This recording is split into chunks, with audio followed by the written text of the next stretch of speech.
the Palestinian cause is truly about, no matter what the mainstream media, like the New York Times, tries to say about Palestinians.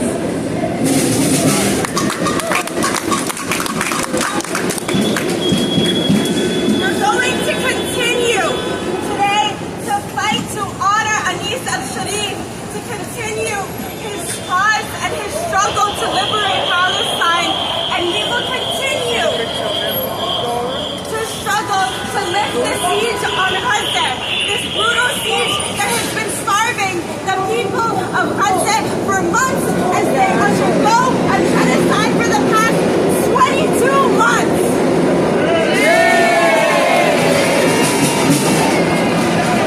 So today we'll take the streets, and we'll take the streets again this Saturday at 2 p.m.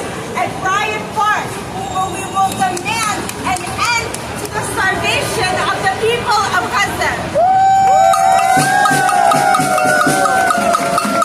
Our first speaker is Hazar with the Palestinian Youth Movement.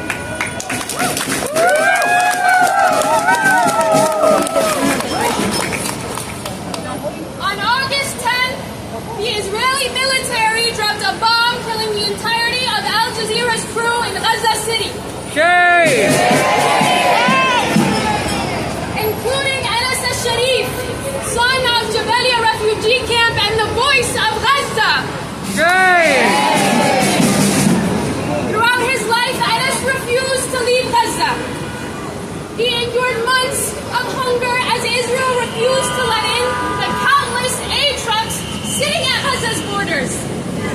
He remained steadfast through 22 months of genocide.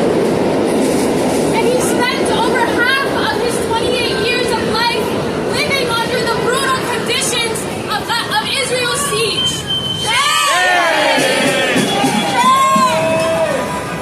Time and time again, journalists have been deliberately targeted by Israel because they broadcast the genocide for the world to see.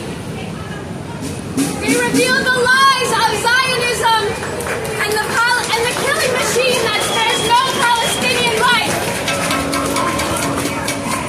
Israel targeted Anas and the Aljazeera team just days after the Israeli government announced its plans to invade Gaza City. Israeli intentions here are chillingly clear.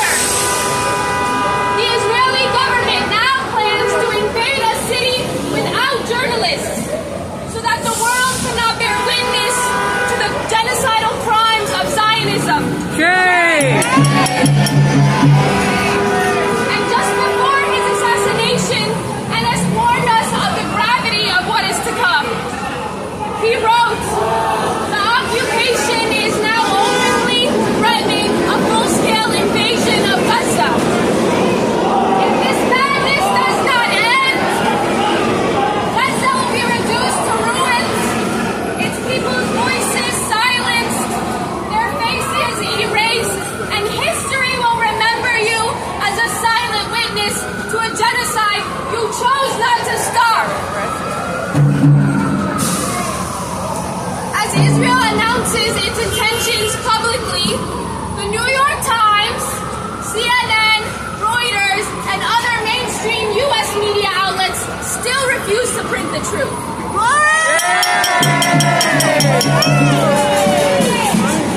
They're guilty of manufacturing consent for the crimes of Zionism since its very beginning.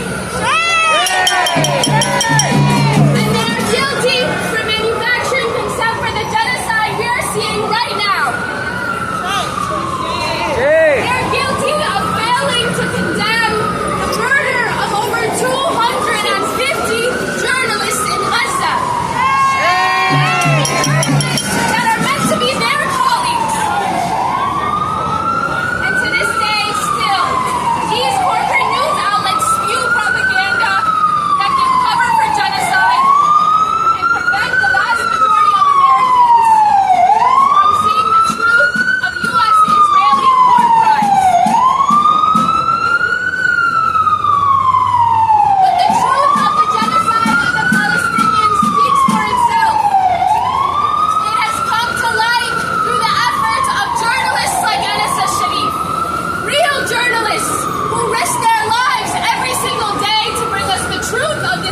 genocide, and has showed us the depths of Gaza's suffering and the depths of their strength and steadfastness all in the same breath.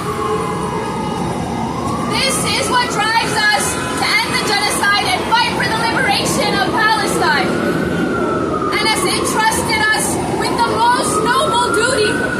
He entrusted us to continue the fight for the Palestinian cause, to ensure that he and the hundreds of thousands of martyrs of Gaza do not die in vain. In his last message to the world, Anas tells us, "I urge you not to let chains silence you, nor borders restrain you. Be bridges toward the liberation of the land and its people, until the sun of dignity and freedom rises over our stolen homeland."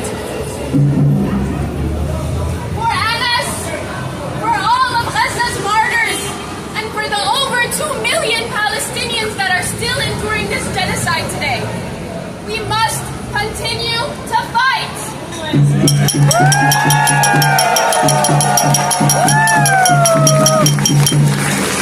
And we must continue to bring hell to those who facilitate this genocide, like the New York Times. Despite the masses of the world calling to end it. On August 16th, this Saturday, 2 p.m. at Bryant Park, I will see you in the streets again to demand an end to the forced starvation campaign of Gaza, to demand an end to the siege and an end to this genocide. And I will see you in the fight every single week following until all of our demands are met and until the people of Gaza see total liberation.